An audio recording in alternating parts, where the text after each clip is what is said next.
Turki juga akan segera berkumandang azan dari yang dulunya museum kini menjadi masjid kembali di bawah pemerintahan Recep Tayyip Erdogan.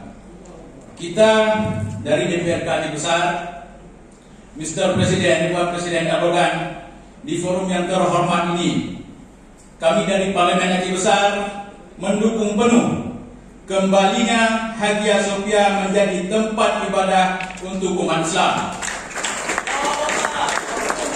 Aceh mencintai Turki, kita bersaudara.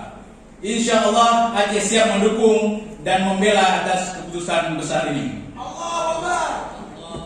Mr. President Erdogan, we are from Aceh Besar District Parliament, fully support the return of Hagia Sophia to become a masjid for Muslim.